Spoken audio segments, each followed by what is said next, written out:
Hey Senior Snoops fans, today we're going to explore Fort Vancouver in Vancouver, Washington. Come join us.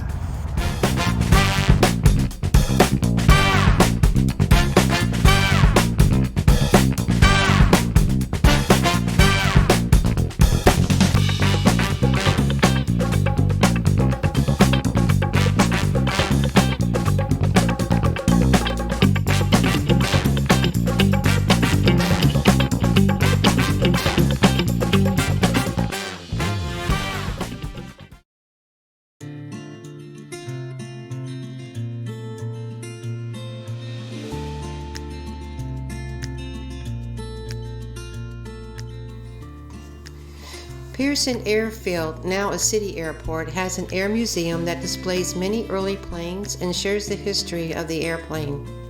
Fort Vancouver's cedar mill was instrumental in supplying cedar for thousands of airplanes that supported World War I.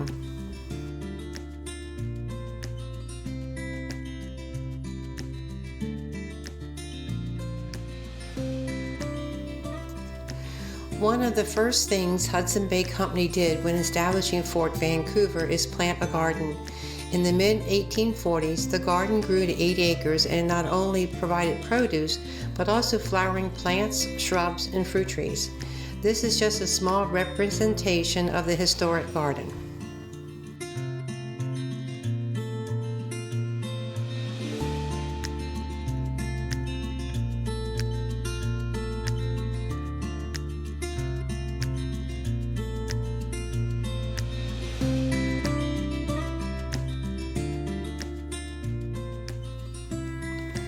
Fort Vancouver opened in 1825 by the Hudson Bay Company and became the center for trade. John McLaughlin, the first director, shared supplies and welcomed the new settlers to the area. It only took a very short time before the settlers were taking land from the native people for farms and businesses. This led to the arrival of the U.S. Army to keep the peace. Indian wars followed, and Fort Vancouver acted as a prison for the captured and native chiefs and leaders. The Hudson Bay Company left the post in 1860 as the Army started tearing down buildings to create a parade ground, add barracks and other buildings suited for their use.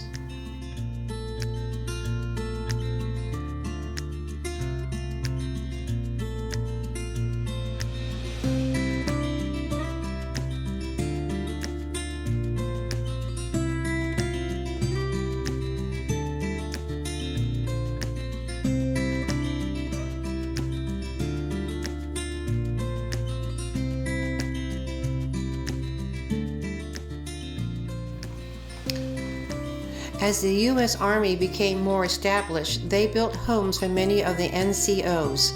Barracks for the infantry, mess hall, dentist office, and hospital was all part of the plan.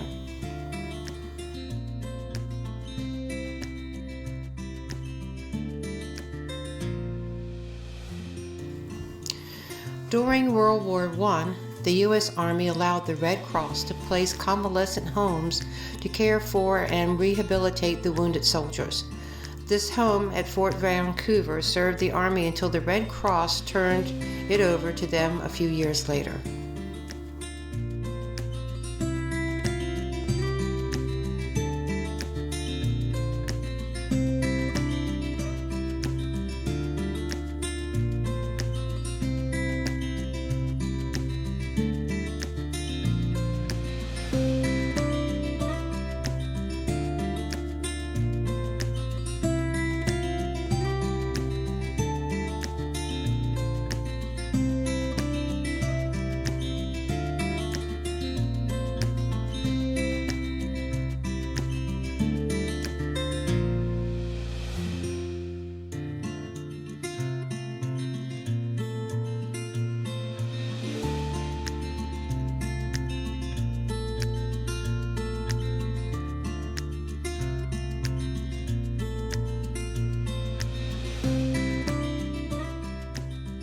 Officer Row is a group of 22 preserved Victorian homes located adjacent to Fort Vancouver.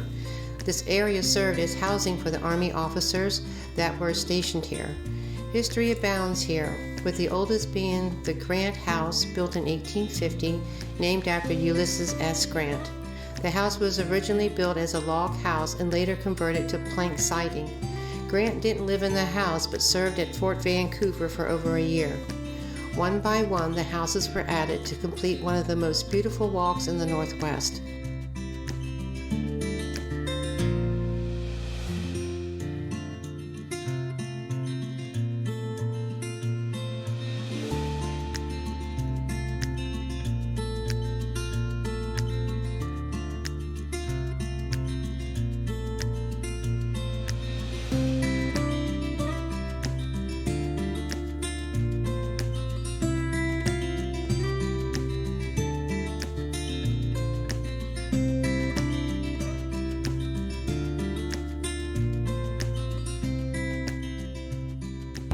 Alright, the first U.S. citizen born in Vancouver.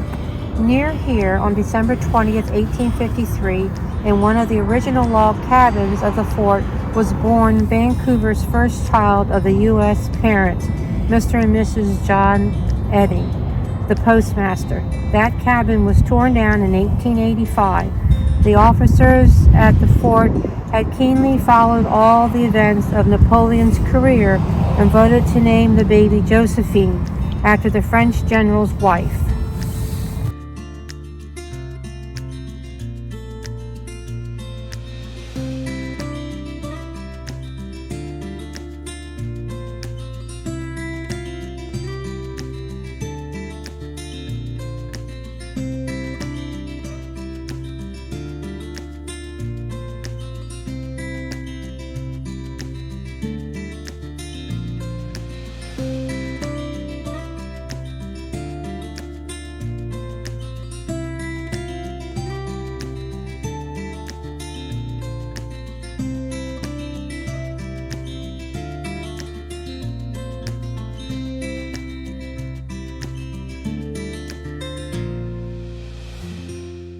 The highlight is the General O. Howard House, which is an Italianate-style home built in 1878. This area became known for its lavish parties and famous guests. As you walk the street, looking for the ground plaques that tell the story of the home and the people who live there. At the west end of the row, it is a monument that states all the first that happened in Washington.